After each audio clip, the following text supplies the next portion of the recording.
ม่ปุ้นเอ้ยบ่อยากไก่จากเวลาหามาอะไรรับล่าอะไรก่อนเขาต้องไปเสียรับล่าในวันนี้ล่าไปแท้ให้เมื่อบ่เฮ้ยเสียวยิงจุ๊บเอาอีกเราเรียนช่วงก็15เป็นช่วงขนาดฟังนี่เราแม่เองบ่อยากไก่จากเวลาหามาอะไรบ่อยากไก่จากพี่น้องเนี่ย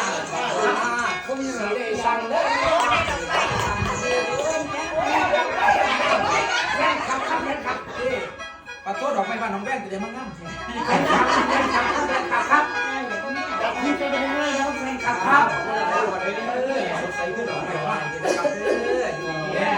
จะได้พบกับพ่อเป็นช่วงไหนซ้อมยังวันวันนี้บอกแค่ว่าอะไรขึ้นจากนั้นต้องมันก็แต่บอกแค่ว่าลำน้องพัดดังสั่นทำมือพัดดังรองน้องแล้วขับปะเตยได้ดูรอยมาสั่นลำหน้าพัดดังสั่นทำกันไปเนนาต่อเนนาได้พวกพี่น้องมาเห็นแนวบางสีเศร้าลำมาพ่อดีเบาสัญญากันแกมือก่อนผมมานอนเอ๋เลยคือสีลมก่อนด้วยตาไล่เด่นหอยกระลังหอยพ่อหอยยูสูพ่อมีสีน้องพ่อไอ้ว่าพ่อมีสองมาเจอมีมาเจอพี่น้องหนึ่งฮักแม่นกันดี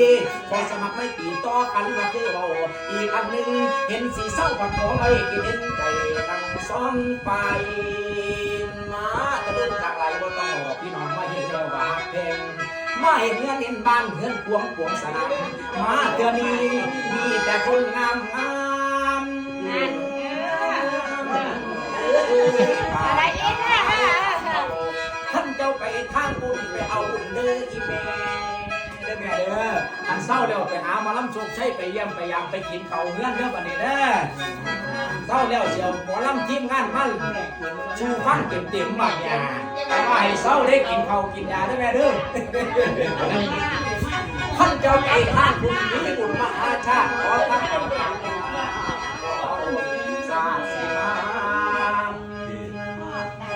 สมควรแล้วเด้อผ้าสีโคลาของแม่ไก่กะขันยาเจ้าผู้สาวผู้ปีนหาเอาว่าสีผ้าอาหารเขาของกินสิบตอนขนมใส่น้ำหอยลิ้นบอกว่าน้ำจันเสียงตาบังคงสิบมาหน้าที่เดียนอีวินาทีเราต้นพบเอาว่าใส่กันผมเอามานึ่งคำนั้นไรอ่านแต่ใส่ใจอะไรข้าลูกก็ได้เสียข้าแย่ไปข้าแม่แล้วจบอีกรอบนึงแล้วแม่บอกไม่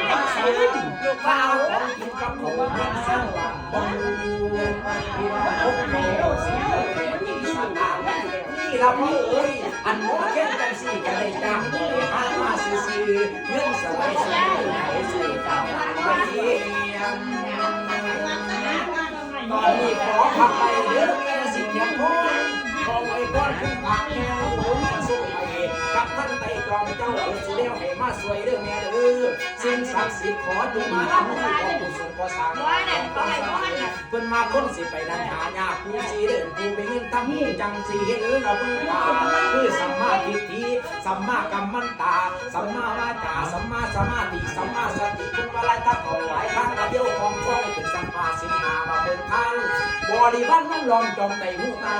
อยู่ประสาทเราสั่นนั่งสวัสดิ์ตัวหันหัวใส่เราเป็นนี้พวกจังสีคงไปยังหนึ่งสามลุ่มเลี้ยวสัตว์ทั้งยังศรัทธาเลี้ยวบุญนั่งซึ่งบุญอุดหนุนเนื้อทรงอยู่เอสุ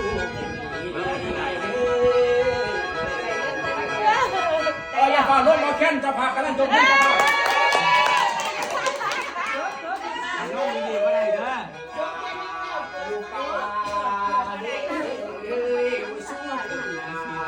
เวลาสุดเด้อคุณฟัง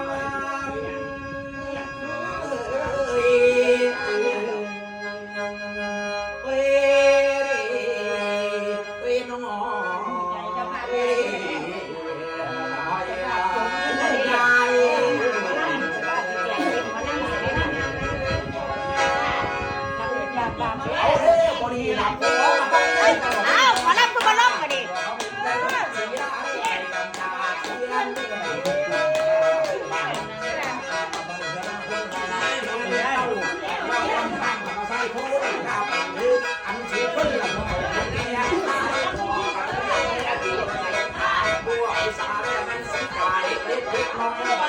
น้อย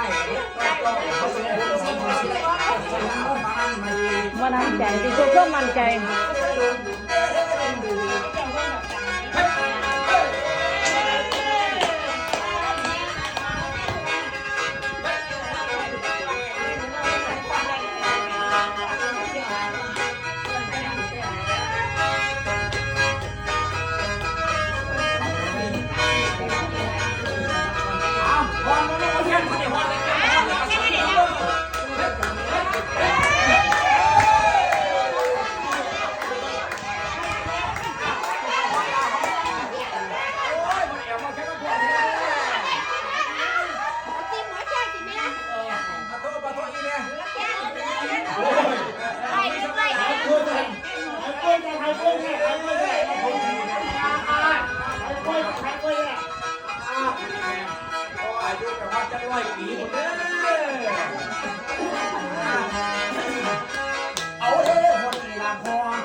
าสลอนสตาร์โม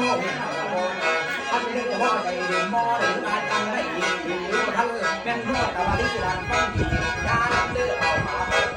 แล้วก็สิลงไปได้สิไปการส่งคนโอกาที่เรื่องอะไรเพื่อว่าไปเที่ยวเพื่อเฮียมาตั้งเดียอันเฮียจนถึงตอนนี้ลาบ่ได้คุณพี่ขน้อยลงสุ่มไปเวลาท่านเพิ่งกับมันเที่ยวไปตักยังให้เฮียถ้าทั้งสาเป็นทั้งเสียปูรังข้าวถ้าทั้งหัวเป็นทั้งเสาหันลำเจ้าแกงล่าทั้งหู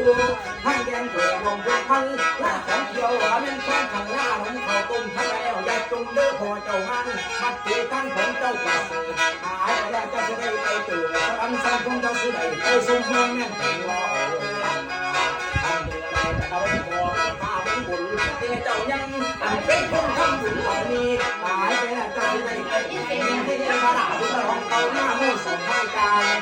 สั่งผู้บัง